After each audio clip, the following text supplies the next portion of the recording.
bahwasanya di bumi itu telah Allah berikan kehidupan, dan yang menempati bumi sebelum adanya manusia yaitu Allah Subhanahu wa taala berikan tempat untuk para jin. Jadi jin lebih dulu diciptakan dibandingkan manusia, Pak. Di mana tempatnya jin? Di bumi.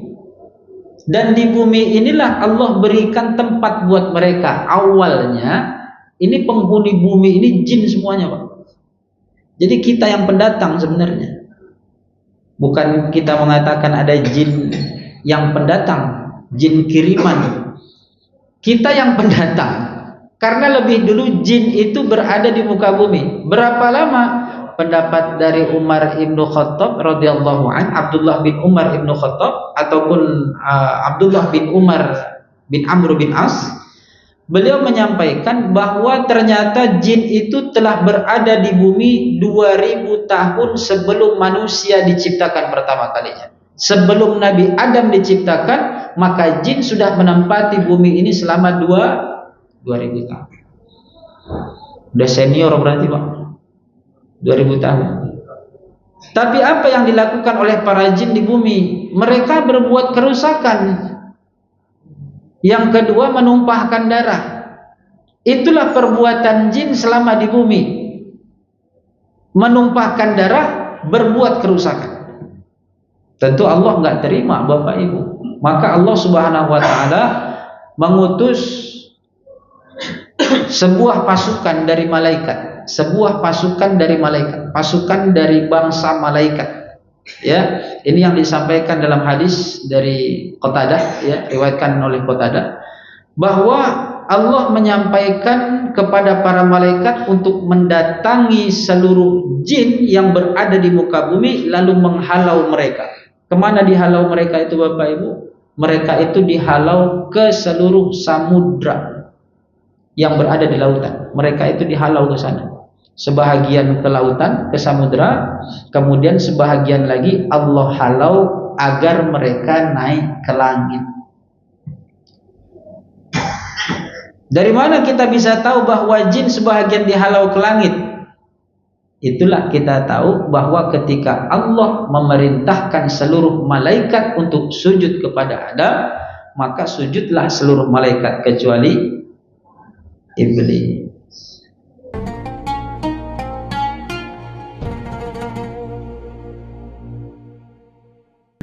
Assalamualaikum warahmatullahi wabarakatuh.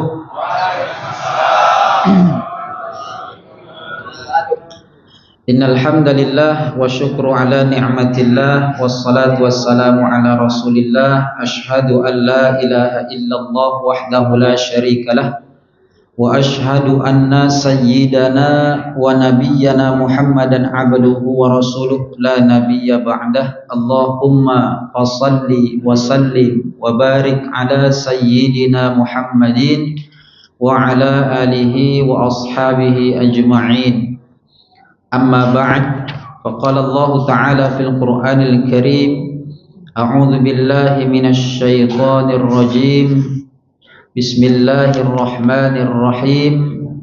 Laqad kana fi qasasihim ghairul liulil albab ma kana hadithan yuftara walakin tasdiqal ladzina baina yadayhi wa tafsila kulli syai' wa hudaw wa rahmatan liqaumin yu'minun. Shadaqallahul adzim.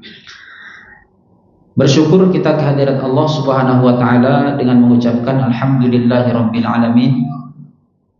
Berkat limpahan rahmatnya kita pada malam hari ini dapat melaksanakan ubudiyah kita kepada Allah, yaitu mendirikan salat maghrib yang alhamdulillah baru saja kita dirikan secara berjamaah. Kita lanjutkan dengan wirid pengajian yang insyaallah pada malam hari ini kita akan mengkaji tentang kitab Qisasul Anbiya karya daripada Imam Ibnu Katsir. Dan mudah-mudahan tentunya kehadiran kita pada saat ini sampai kita meninggalkan tempat ini Allah catat menjadi sebentuk amal soleh buat kita semuanya, dan apa yang kita lakukan ini juga senantiasa diridhoi oleh Allah Subhanahu wa taala. Salawat beserta salam tidak pernah pula kita bosan untuk sama-sama kita haturkan dan senantiasa kita hadiahkan kepada ruh junjungan alam, yakni Nabi Muhammad sallallahu alaihi wasallam. Allahumma salli ala sayyidina Muhammad wa ala ali sayyidina Muhammad. Banyak kita bersolawat kepada beliau. Tentu kita sangat berharap bahwa kita juga termasuk umat ataupun golongan yang nantinya akan memperoleh syafaat dari Rasulullah sallallahu alaihi wasallam di yaumil mahsyar kelak. Amin ya rabbal alamin. Bapak dan Ibu, para hadirin wal hadirat, jemaah mushola Babus Salam yang semoga kita semua yang hadir pada malam hari ini dirahmati oleh Allah Subhanahu wa taala. Pada perjumpaan kita di awal, kita akan mengkaji tentang satu kitab dari karya Imam Ibnu Katsir, ya, yaitu Ismail bin Umar bin Katsir, orang Damsyik ataupun Damaskus, yang mengkisahkan, bukan yang mengkisahkan, yang menyusun, ya, sebagai bentuk pengarang dari kitab Qisasul Anbiya. Ternyata kitab ini telah diakui dunia bahwa tidak ada duanya. Kenapa tidak ada duanya? Karena memang dalil-dalil yang disampaikan dalam bentuk penciptaan dan kisah-kisah itu diambil dari dalam Al-Quran. Sebahagian diambil dari hadis dan sedikit sekali menggunakan hadis-hadis yang hasan. Jadi dalilnya sangat kuat dan kita tidak bisa untuk menandingi daripada karya beliau. Maka pada saat ini izinkanlah saya serta Bapak Ibu memberikan izin kepada saya untuk menyampaikan tentang apa yang terkandung dalam kitab ini. Supaya apa? Supaya ilmu yang disampaikan ini dapat ditampung. Yang pertama. Yang kedua, kita mohon kepada Allah bahwa kita mengkaji ini untuk mendekatkan diri kepada Allah. Dan yang ketiga, harapan kita dengan kita mengetahui daripada kisah-kisah para nabi, kita lebih dekat lagi kepada Allah Subhanahu wa taala sehingga kita dapat menambahkan amaliyah kita. Yang kita jadikan Nabi dan Rasul itu menjadi suatu contoh dalam kehidupan kita agar kita bisa mengikuti jejak mereka. Ya, maka dari awal perjumpaan ini, karena muqaddimah di sini juga cukup panjang Bapak Ibu, jadi kita langsung masuk saja kepada pembahasan yang pertama, ya, yaitu babun. Bismillahirrahmanirrahim. Babun, pintu. Kan itu ya, bab. Salah satu bab, satu bab. Ma warada fi khalqi Adam alaihi salam. Ini bermaksud, ya, untuk menyampaikan pada penciptaan Nabi Adam alaihi salam. Yang pertama dalil disampaikan dari Al-Qur'an. Kita ambil yang pertama dalam surat Al-Baqarah ayat 30, ya, sampai ayat 39. Kita bacakan dulu. A'udzu billahi minasyaitonir rajim. Bismillahirrahmanirrahim. Wa idz qala rabbuka lil malaikati inni ja'ilun fil ardi khalifah. Qalu ataj'alu fiha man yufsidu fiha wa yasfiku dima' wa nahnu nusabbihu bihamdika wa nuqaddisu lak. Qala inni a'lamu ma la ta'lamun. Kita cukupkan dulu sampai ayat ini, di mana Allah Subhanahu wa taala berfirman. Ini surat Al-Baqarah ayat 30. Ya, surat Al-Baqarah ayat 30. Wa idz qala rabbuka lil malaikah. Dan ingatlah wahai Muhammad, ketika Tuhanmu berkata, berfirman kepada seluruh malaikat, inni ja'ilun fil ardi khalifah. Sesungguhnya aku ingin menjadikan di muka bumi itu khalifah. Qalu, mereka berkata, siapa mereka itu? Malaikat. ataj'alu fiha may yufsidu fiha wa yasfikud dima. Para malaikat berkata, apakah engkau akan menjadikan seseorang yang akan menambah kerusakan dan menumpahkan darah di bumi? Wa nahnu nusabbihu bihamdika wa nuqaddisu lak. Sedangkan kami senantiasa bertasbih kepadamu dan seraya memujimu, dan kami selalu mensucikanmu. Qala, Allah Subhanahu wa taala berfirman dengan memberikan suatu jawaban, inni a'lamu ma la ta'lamu. Sesungguhnya aku, kata Allah, lebih mengetahui daripada kamu, sedangkan kamu tidak mengetahui.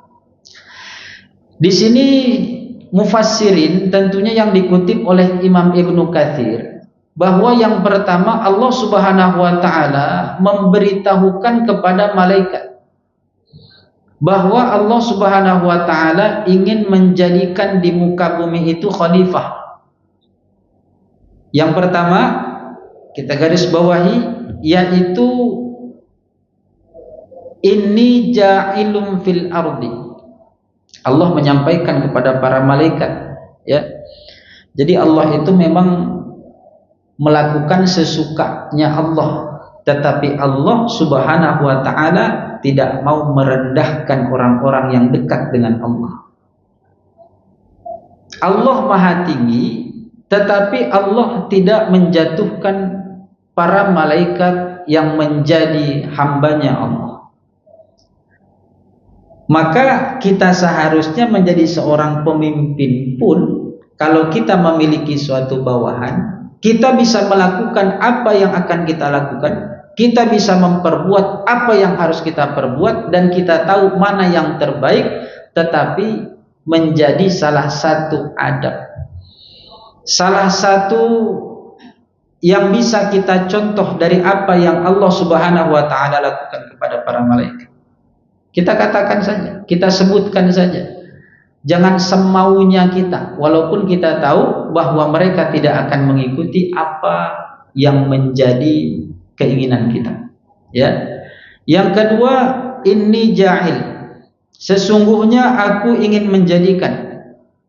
Allah ingin menjadikan, berarti belum ada, dan ini baru mau dibuat, kan begitu? Lalu apa yang Allah ingin jadikan? Fil ardi khalifah, di muka bumi khalifah. Kita garis bawahi yang pertama bumi. Berarti dalam ayat ini, pada saat Nabi Adam sebelum diciptakan oleh Allah, bumi itu sudah ada atau belum? Udah ada atau belum? Dari mana Bapak Ibu tahu? Dari ayat. Karena Allah sendiri yang menyampaikan inni ja'ilun fil ardi. Jadi yang pertama ini dibahas, ya, bahwa penciptaan Nabi Adam itu memang Allah akan menyampaikan Nabi Adam itu sebagai seorang khalifah di muka bumi, bukan di surga. Berarti bumi itu pada awalnya sudah diciptakan oleh Allah sebelum manusia itu diciptakan. Ya, bukan Nabi Adam dulu kemudian diciptakan buminya. Jadi bumi itu telah ada. Sampai-sampai bahwa Allah Subhanahu wa taala menyampaikan tentang pendapat dari para malaikat. Qalu, mereka berkata, siapa mereka? Malaikat. Ataj'alu fiha may yufsidu fiha wa yasfikud dima. Apakah engkau akan menjadikan, menciptakan seseorang yang akan membuat kerusakan lebih parah dan kemudian hanya menumpahkan darah? Kira-kira Bapak Ibu, malaikat dari mana tahu bahwa di bumi itu telah ada yang berbuat kerusakan kemudian menumpahkan darah? Padahal manusia belum diciptakan. Lalu siapa yang menghuni bumi sebelum adanya manusia? Siapa yang mengisinya? Yakin Bapak Ibu? Maka kita ambil dari pendapatnya siapa? Pendapatnya, satu pendapat ada yang menyebutkan Abdullah bin Amr bin As. Kalau dalam kitab ini disampaikan yang dimaksud dengan Abdullah bin Umar itu adalah Umar ibnu Khattab radhiyallahu anhu. Ya, tapi dua-duanya orang manusia yang terpercaya. Apa kata mereka? Mereka menyampaikan bahwasanya di bumi itu telah Allah berikan kehidupan, dan yang menempati bumi sebelum adanya manusia yaitu Allah Subhanahu wa taala berikan tempat untuk para jin. Jadi jin lebih dulu diciptakan dibandingkan manusia, Pak. Di mana tempatnya jin? Di bumi. Dan di bumi inilah Allah berikan tempat buat mereka. Awalnya ini penghuni bumi ini jin semuanya, Pak. Jadi kita yang pendatang sebenarnya. Bukan kita mengatakan ada jin yang pendatang, jin kiriman. Kita yang pendatang.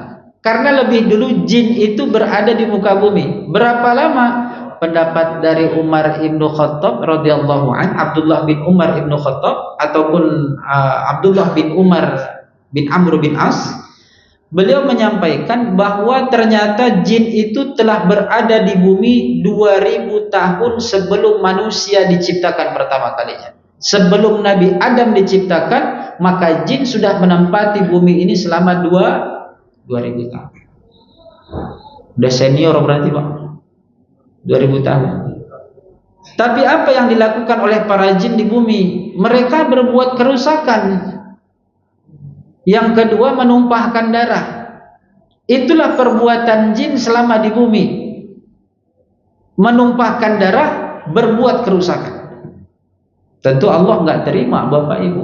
Maka Allah Subhanahu wa taala mengutus sebuah pasukan dari malaikat. Pasukan dari bangsa malaikat.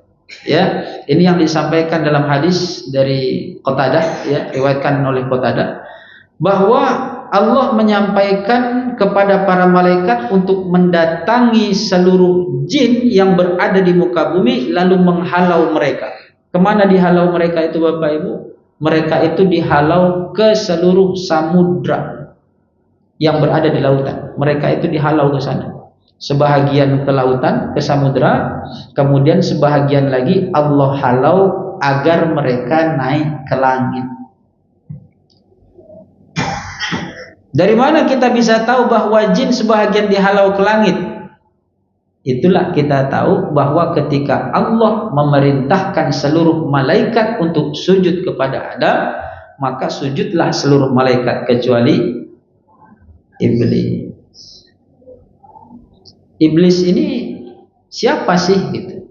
Iblis ini kan bukan malaikat, tetapi dari bangsa jin. Nanti pembahasannya insyaallah akan disampaikan oleh penulis juga tentang siapa itu iblis. Ya. Kemudian pada saat itu Allah Subhanahu wa taala membersihkan, mensterilkan bumi dari bangsa jin. Setelah disterilkan, dibersihkan, mereka udah dihalau, lalu Allah berfirman kepada malaikat bahwa ingin menjadikan khalifah. Khalifah ini, Bapak Ibu, di dalam kitab Bidayah wan Nihayah dijelaskan bahwa khalifah itu bukan pemimpin, tetapi asal katanya adalah dari kata akhlafa yukhlifu. Apa itu? Pembeda, pengganti. Apa yang diganti? Yang diganti itu yang pertama bumi ini ditempati oleh bangsa jin, lalu akan ditempati oleh sesosok yang akan diciptakan oleh Allah Subhanahu wa taala dalam bentuk bashar. Apa itu bashar? Manusia. Jadi seluruhnya ini pada hakikatnya sudah ada lebih dahulu, Bapak Ibu. Jadi kalau kita tanya Bapak Ibu, mana yang lebih dulu diciptakan? Ya, mana yang lebih dulu diciptakan? Allah menciptakan bumi atau manusia? Bumi atau manusia dulu? Bumi. Jawabannya udah kita tahu. Kemudian pada saat Allah sudah menciptakan bumi, maka Allah berikan dulu sarana, kan? Sarana ini apa? Sarana yang Allah berikan itu hanya untuk kehidupan makhluk hidup yang berada di bumi. Manusia, tanaman, kemudian hewan. Mana yang lebih dulu Bapak Ibu Allah ciptakan, hewan atau tanaman?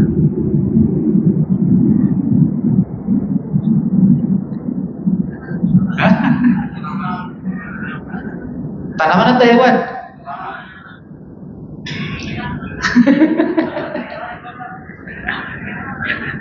Tanaman. Iya Bu, kemarin tadi kita bahas ya Bu. Tanaman atau hewan? Tanaman. Kenapa? Karena tanaman itu sebahagian untuk makanan hewan. Mana lebih dulu diciptakan, hewan atau manusia? Jadi teka-teki nih semua Bapak Ibu, ya. Namun awalnya kita bisa baca, wa ayatul lahumul ardul maitatu ahyainaha wa akhrajna minha habba faminhu ya'kulun. Surat apa itu? Yes, ayat berapa? Itu lupa. Ayat 33, ya. Dan dari sebahagian tanda-tanda kebesaran Allah, Allah Subhanahu wa taala itu menjadikan bumi yang awalnya mati, kemudian Allah hidupkan bumi itu, kemudian Allah tumbuhkan tumbuh-tumbuhan dan memancarkan mata air. Jadi Allah menciptakan itu terlebih dahulu. Kenapa? Karena tanaman dan mata air itu adalah sumber kehidupan bagi manusia. Tapi pada awalnya jin diciptakan oleh Allah untuk menempati bumi agar bisa menjaga bumi tersebut, tetapi yang dilakukan oleh mereka hanyalah berbuat kerusakan dan menumpahkan darah. Jadi Bapak Ibu, ini ilmu buat kita. Manusia yang kerjanya suka merusak itu sama seperti manusia jin. Manusia yang mempunyai pikiran sama seperti jin, kerjanya suka merusak, apalagi sempat menumpahkan darah. Ya, itu hati-hati dengan perbuatan seperti itu. Maka dengan adanya hal ini kita bisa tahu manusia itu diciptakan dari apa. Kalau dalam ayat selanjutnya Allah Subhanahu wa taala menciptakan manusia itu dari unsur tanah, min solsolim min hama'im masnun, bahwa manusia itu diciptakan dari tanah yang kering berbentuk lumpur yang hitam yang diberi bentuk oleh Allah Subhanahu wa taala. Jadi kita ini diciptakan Bapak Ibu dari tanah yang hitam, yang kering, berbentuk lumpur yang diberi bentuk oleh Allah Subhanahu wa taala. Namun ada perbedaan. Apa perbedaannya? Perbedaannya manusia diciptakan oleh Allah dengan bahan yang lunak. Sedangkan jin itu diciptakan dari api. Maka berbeda antara jin dengan manusia dari hal penciptaan tersebut. Seharusnya karakter dari manusia dan jin itu pun harus bisa dibedakan. Bagaimana dibedakannya? Allah membuat satu unsur di bumi ini untuk menciptakan manusia. Dari mana? Dari tanah. Kemudian akan kembali ke tanah, untuk mengingatkan kepada kita bahwasanya kita ini diciptakan oleh Allah dengan bahan yang lunak. Ada tanahnya, ada airnya, ada anginnya. Kalau seandainya tanah tok nggak jadi, air tok nggak jadi, angin tok apalagi nggak jadi. Maka dari setiap unsur yang telah Allah sediakan ini,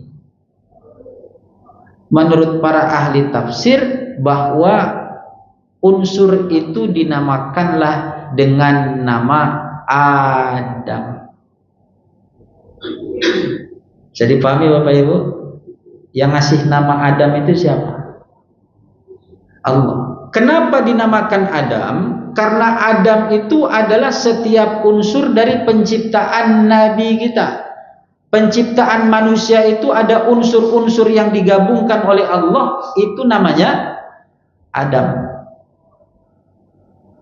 Makanya Nabi Adam itu diberikan nama supaya bisa membedakan antara jin dan manusia. Diawali dari apa? Dari penciptaan Nabi Adam alaihissalam. Dan kemudian Bapak Ibu yang mudah-mudahan kita semua dirahmati oleh Allah Subhanahu wa taala, maka Allah Subhanahu wa taala menjadikan suatu pengganti dari para jin yang menempati bumi. Lalu Allah Subhanahu wa taala ditanya oleh malaikat. Qalu, mereka para malaikat bertanya. Pada hakikatnya ini bertanya Bapak Ibu, bukan membangkang. Makanya kalau kita baca WA, baca SMS, itu bisa kita bedakan dari cara bacanya. Ada orang yang marah-marah, maki-maki kita, coba baca dengan pelan Bapak Ibu. Bacanya perlahan. Tapi kalau ada orang yang baik sekalipun, dia menuliskan kalimat-kalimat yang baik, kalau kita membacanya dengan nada ataupun dengan intonasi yang keras, itu bakal bisa menjadi keras.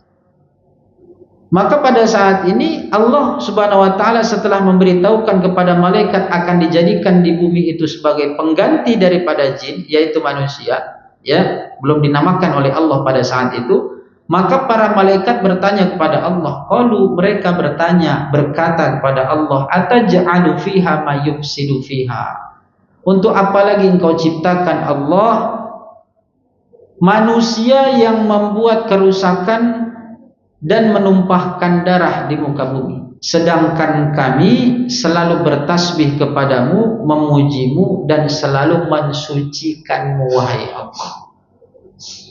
Para malaikat itu bertanya kepada Allah, untuk apa engkau jadikan, wahai Allah? Namun Allah Subhanahu wa taala memberikan suatu jawaban, qala inni a'lamu ma la ta'lamun. Allah berfirman, sesungguhnya aku lebih mengetahui sedangkan kamu tidak mengetahui. Lalu kita lanjut ayat selanjutnya. وَعَلَّمَ آدَمَ الْأَسْمَاءَ كُلَّهَا ثُمَّ عَرَضَهُمْ عَلَى الْمَلَائِكَةِ فَقَالَ أَنْبِئُونِي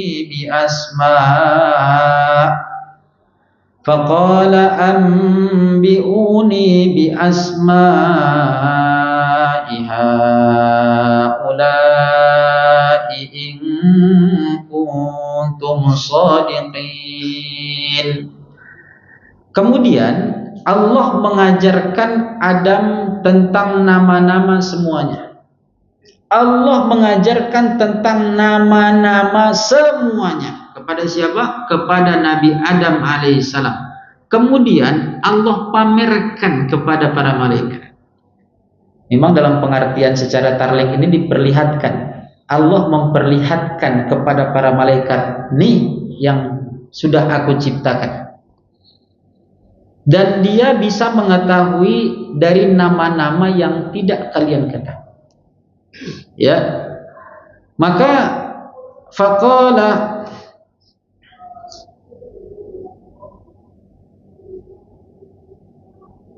maka Allah Subhanahu wa taala memerintahkan malaikat untuk menyebutkan nama-nama yang telah Allah sediakan, Allah tunjukkan kepada mereka, bi asma'iha ula'i in kuntum shadiqin. Kalau memang engkau termasuk orang-orang yang benar. Jadi Bapak Ibu, dalam penafsiran ini ternyata disampaikan juga oleh Qatadah dan kemudian Abdullah bin Amr bin As. Ini yang mengejutkan juga, sampai pernah Saya membacanya kembali dan mengulanginya kembali, ternyata seluruh nama-nama yang berada di bumi itu disampaikan oleh Allah dengan jelas. Sampai-sampai coba dicek nih Bapak Ibu di keterangannya, sampai-sampai ini jujur ya, sampai-sampai Allah Subhanahu wa taala mengajarkan kepada Nabi Adam tentang nama, ini maaf cakap karena disampaikan di sini, tentang nama kentut yang berbunyi dan yang tak berbunyi. Jadi bedanya itu Bapak Ibu, ada kentut yang bersuara dan tak bersuara, itu ada namanya. Kita tahu nggak kira-kira apa Bapak Ibu? Kentut yang ada suaranya apa namanya Pak?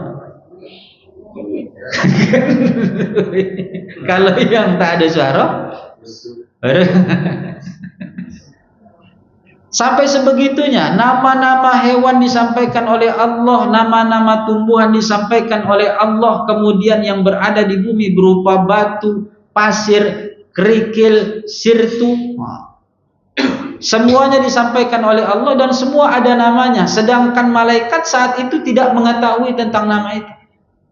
Malaikat nggak tahu. Makanya Allah bertanya kepada malaikat, kalau memang kalian orang yang benar, coba sebutkan nama-nama yang telah aku tunjukkan itu. Apa nama-nama? Allah menciptakan Nabi Adam seperti itu. Kemudian para malaikat pun menjawab, qalu, mereka menjawab, malaikat, subhanaka la ilma lana illa ma 'allamtana innaka antal alimul hakim. Lalu para malaikat mengakui tentang kebesaran Allah yang selanjutnya, bahwa penciptaan Nabi Adam itu ternyata lebih baik dibandingkan penciptaan Allah kepada para jin. Karena jin juga tak mengetahui tentang semuanya. Maka pada saat itu mereka berkata kepada Allah, subhanaka, maha suci engkau wahai Allah, la ilma lana, tidak ada yang kami ketahui, illa ma'allamtana, kecuali apa yang kau beritahukan kepada kami saja. Ya, innaka antal alimul hakim, sesungguhnya engkau wahai Allah maha mengetahui lagi maha bijaksana. Jadi Bapak Ibu yang mudah-mudahan kita semua dirahmati oleh Allah Subhanahu wa taala, di sini dapat kita simpulkan ya, bahwasanya Allah Subhanahu wa taala menciptakan Nabi Adam itu sebagai pengganti. Dahulu yang menempati bumi ini adalah jin. Karena jin itu melakukan kerusakan dan menumpahkan darah kerajanya, dihalau oleh malaikat atas perintah Allah. Lalu Allah Subhanahu wa taala menjadikan pengganti, dan pengganti ini bukan langsung ke bumi tetapi masih berada di surga. Ya, insyaallah dalam pertemuan mendatang kita membahas tentang bab selanjutnya juga ya, bahwa disampaikan juga di surga manakah Nabi Adam itu diciptakan oleh Allah, dan kemudian bagaimana keseharian daripada Nabi Adam ketika berada di surga. Mudah-mudahan apa yang disampaikan di awal ini menjadi intibar buat kita semua sebagai menambah pengetahuan kita dan menambah keimanan kita kepada Allah Subhanahu wa taala. Tentunya mohon maaf atas segala kesalahan dan kekurangan. Terima kasih atas segala perhatian. Subhanakallahumma bihamdika nashhadu an la ilaha illa anta nastaghfiruka wa natubu ilaik. Wabillahi taufiq wal hidayah. Ila liqa ma'assalamah. Wassalamualaikum warahmatullahi wabarakatuh.